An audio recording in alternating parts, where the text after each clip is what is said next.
un avión en un museo. Eso es lo que el FBI acaba de convertir en trofeo público para que cualquier persona que visite Nuevo México pueda verlo, tocarlo, fotografiarlo. Un Beechcraft King Air modelo de 1976, con la matrícula parcialmente visible N287KA, estacionado frente al hangar principal del War Eagles Air Museum en Santa Teresa, Nuevo México, a unos metros del mismo aeropuerto donde el 25 de julio de 2024 aterrizó con dos de los narcotraficantes más buscados del planeta a bordo. El FBI lo donó, lo exhibe, y con esa donación envió un mensaje que México no puede ignorar. Esta operación fue nuestra, este trofeo es nuestro, y el mundo va a poder verlo, porque en ese avión venía Ismael El Mayo Zambada, cofundador del Cártel de Sinaloa, hombre que durante más de 4 décadas manejó uno de los imperios criminales más grandes de la historia moderna desde las montañas de Sinaloa, sin ser capturado nunca en su propio país. Y el 25 de julio de 2024 llegó a suelo estadounidense sin que el gobierno de México hubiera planeado, coordinado ni autorizado absolutamente nada de lo que ocurrió ese día. Y ahora, casi 2 años después, los documentos, las fotos inéditas y la decisión misma del FBI de convertir ese avión en una atracción de museo dejan una pregunta que sigue sin respuesta oficial. ¿Qué sabía exactamente Estados Unidos antes de que el Mayo aterrizara en Santa Teresa? En unos minutos vas a descubrir exactamente qué muestran las fotografías inéditas que se acaban de revelar esta semana, por qué el avión tenía los números de serie alterados y una matrícula que pertenecía a otra aeronave, y cuál es el dato que la FGR encontró en el rancho Santa Julia, que contradijo la versión oficial de las propias autoridades mexicanas sobre uno de los crímenes que rodearon esta historia. No te vayas, porque lo que viene a continuación levanta el velo sobre una de las operaciones más oscuras y más polémicas de la guerra contra el narcotráfico en este siglo. Todo comenzó con una traición. Así es como tanto la Fiscalía General de la República como el propio El Mayo Zambada lo describieron después. Joaquín Guzmán López, conocido como El Güero, hijo de Joaquín El Chapo Guzmán, fue quien tendió la trampa. Convocó a Zambada a una reunión en el rancho Santa Julia, ubicado en la zona de Huertos del Pedregal a las afueras de Culiacán, con el pretexto de que actuaría como mediador en un conflicto relacionado con la Universidad Autónoma de Sinaloa. Le dijo que estarían presentes Iván Archibaldo Guzmán Salazar, el entonces gobernador con licencia Rubén Rocha Moya, y el político sinaloense Melesio Cuen Ojeda. Ese era el anzuelo, figuras de confianza, un problema político que resolver, una reunión que parecía completamente razonable para un hombre con el nivel de poder e influencia que tenía El Mayo en Sinaloa, pero en ese rancho no había ninguna mediación. Lo que había era una celada. De acuerdo con la declaración que el propio Guzmán López presentó ante la jueza federal Sharon J. Coleman en diciembre de 2025, cuando El Mayo llegó a la sala privada donde supuestamente se iba a celebrar la reunión, Guzmán López ya había retirado el cristal de una ventana de piso a techo.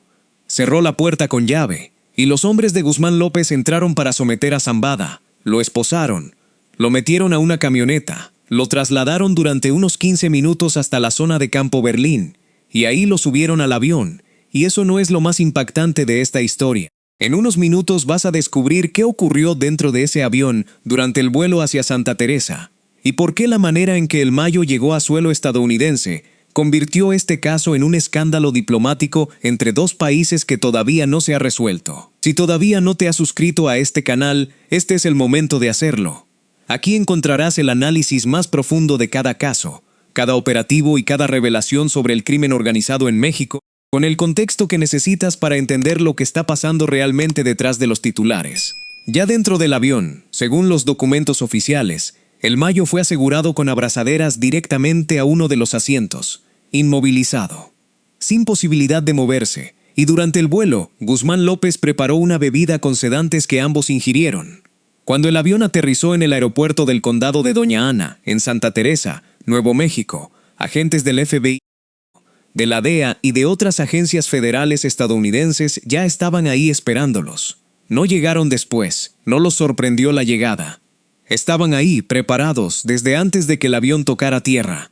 Y eso es exactamente lo que las fotografías inéditas reveladas esta semana por el medio periodístico Pie de Nota confirman con una claridad que no admite interpretaciones distintas. Las imágenes, las primeras que documentan el momento exacto en que ambos capos bajaron del avión, muestran a Joaquín Guzmán López vestido con una playera negra de manga larga y pantalón de mezclilla, siendo sujetado del brazo por un hombre con el rostro censurado, rodeado de varios individuos con traje y de un agente armado junto a la aeronave. La segunda fotografía muestra a Ismael El Mayo Zambada descendiendo por la escalerilla del Beechcraft King Air, vestido con una playera tipo polo azul, asistido por 3 hombres mientras baja. Y de acuerdo con fuentes citadas por pie de nota, ninguno de los dos descendió del avión esposado.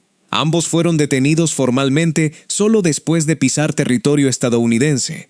Justo cuando crees que ya lo sabes todo sobre lo que ocurrió ese día, aparece el dato que cambia completamente la perspectiva legal y diplomática de este caso. El avión tenía los números de serie alterados y utilizaba una matrícula que correspondía originalmente a una aeronave completamente distinta. Eso fue confirmado por el propio FBI durante la conferencia de prensa realizada con motivo de la exhibición del avión en el museo. Y esa alteración tiene una consecuencia muy concreta. La aeronave ya no puede volver a operar ni a comercializarse en territorio estadounidense, lo que en parte explica por qué el FBI decidió donarlo al museo en lugar de rematarlo o devolverlo. La declaración de la oficina de campo del FBI en El Paso, Texas, firmada por Kimberly Carrillo como oficial interina de Relaciones Públicas, dijo que el avión es un ejemplo de las prioridades del FBI, entre las que se incluye la defensa de la seguridad nacional. Pero todavía no te he contado la parte que sacudió a México en su momento, y que sigue siendo una herida abierta en la relación bilateral entre ambos países. Porque desde el primer día, el gobierno mexicano no sabía quién era el piloto de ese avión. El día después de las capturas, la entonces secretaria de Seguridad Federal Rosa Isela Rodríguez, hoy secretaria de Gobernación bajo la administración de Claudia Sheinbaum, identificó erróneamente al piloto como Larry Curtis Parker, un ciudadano estadounidense, que después se confirmó que no tuvo ninguna participación en el vuelo.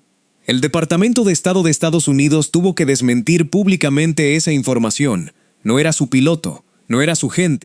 El piloto no era un empleado del gobierno de Estados Unidos ni tampoco un ciudadano estadounidense. Pero hasta hoy, la identidad real del piloto sigue sin ser confirmada de manera oficial.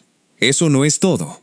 La Fiscalía General de la República abrió la carpeta de investigación identificada como Son HCO 0001 y 2-2024 por los delitos de vuelo ilícito, uso ilícito de aviones aéreas, violación a la legislación migratoria y aduanera, secuestro, traición a la patria, homicidio y privación ilegal de la libertad.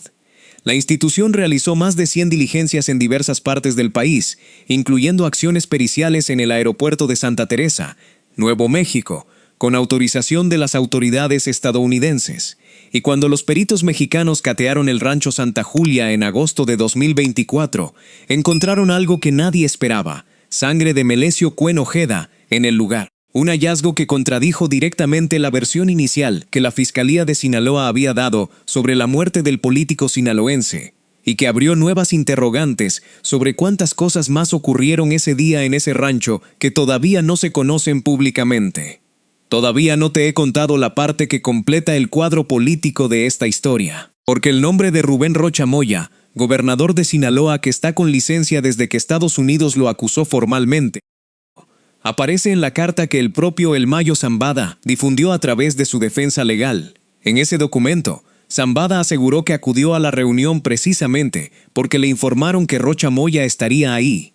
El gobernador ha negado todas las acusaciones, pero ha dicho que solo responderá ante la justicia mexicana, no ante la estadounidense. Sin embargo, 2 de sus exfuncionarios directos ya se entregaron a las autoridades de Estados Unidos. El general en retiro Gerardo Mérida Sánchez, quien fue secretario de Seguridad del gobierno de Rocha Moya, y Enrique Díaz Vega, quien se desempeñó como secretario de Administración y Finanzas. 2 hombres del gobierno estatal de Sinaloa que decidieron cooperar con Estados Unidos en lugar de seguir esperando el desenlace de ese caso.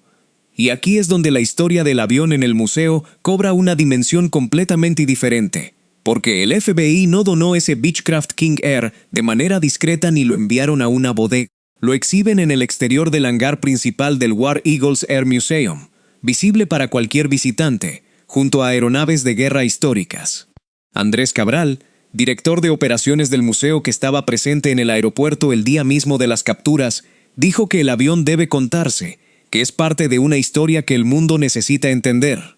El acuerdo entre el FBI y el museo tiene una vigencia inicial de 2 años, con posibilidad de que la institución conserve el avión de manera permanente al término de ese plazo. El valor estimado de la aeronave es de $650,000. La presidenta Claudia Sheinbaum, cuando fue informada de la donación, pidió que se revisara el caso y reiteró la exigencia de que Estados Unidos entregue a México la información que la FGR ha solicitado desde 2024 sobre el vuelo, los registros migratorios y la identidad real de todos los involucrados. Información que, hasta este momento, no ha sido entregada de manera completa. Pero hay algo más que esta historia deja al descubierto. El ex jefe de operaciones internacionales de la DEA, Mike Vigil, quien ha analizado públicamente este caso desde el día de las capturas, señaló que el Mayo cayó ese día por una razón muy precisa: confiar en su ahijado. Joaquín Guzmán López era su ahijado, un vínculo familiar que Zambada nunca imaginó que sería la herramienta con la que lo terminarían entregando. Y Vigil añadió una segunda hipótesis que muchos analistas comparten: que esta traición también podría estar relacionada con una vieja deuda. El hermano de El Mayo, Rey Zambada, y su propio hijo, Ismael Zambada Niebla, conocido como El Vicentillo, declararon durante el juicio de El Chapo en Nueva York. Testimonios que fueron determinantes para que Joaquín Guzmán Loera recibiera cadena perpetua más 30 años. Una cuenta pendiente que, según esta hipótesis, su hijo decidió saldar décadas, después usando al propio El Mayo como moneda de cambio para negociar su propia reducción de condena. Hoy, casi 2 años después de ese 25 de julio de 2024, el estado de Sinaloa todavía sangra por las consecuencias de lo que ocurrió ese día. La guerra entre los Chapitos y la Malliza, encabezada por Ismael Zambada Siqueiros, el hijo de El Mayo que quedó libre y furioso en México cuando su padre cayó, ha dejado cientos de homicidios y desapariciones que comenzaron en septiembre de 2024 y que se han extendido hasta el presente. La captura de El Mayo no terminó con el cártel de Sinaloa, lo partió en 2, y esa fractura ha costado vidas que se cuentan por centenares. Mientras tanto, las audiencias de sentencia de ambos acusados se aproximan. Ismael Zambada García, quien se declaró culpable en agosto de 2025 ante la Corte Federal de Brooklyn, donde pidió disculpas públicas y reconoció el acusado por el tráfico de drogas, tiene su audiencia de sentencia fijada para el 20 de julio de 2026. La de Joaquín Guzmán López está programada para el 31 de agosto del mismo año. Cuando lleguen esas fechas, cuando los jueces dicten las condenas, el avión que los trajo hasta aquí ya estará instalado en la exhibición permanente del museo, recordándole al mundo quién dice haberse adjudicado esa operación, porque ese es el mensaje que el FBI está enviando con esa donación. No con palabras, sino con un avión. Un Beechcraft King Air de 1976 con los números de serie alterados y una matrícula falsa que ya nunca volverá a despegar, convertido en el símbolo de una captura que México nunca planeó, que México nunca coordinó, y sobre la cual México todavía espera respuestas que Estados Unidos no ha dado. El avión está en el museo. Las preguntas siguen en el aire. Si esta historia te ha dejado pensando en cuántas cosas más sobre la captura de El Mayo todavía no se saben públicamente, y en qué va a revelar la audiencia de sentencia del 20 de julio en la Corte Federal de Brooklyn, imagina lo que vas a encontrar en los próximos videos de este canal. Aquí cubrimos cada revelación, cada documento y cada movimiento judicial, en los casos más importantes del crimen organizado en México, con el análisis que necesitas para entender la historia completa detrás de cada titular. Si todavía no te has suscrito, este es el momento. Activa la campanita para que no te pierdas ninguna actualización, porque en este canal la información llega antes y llega completa. Nos vemos en el próximo video.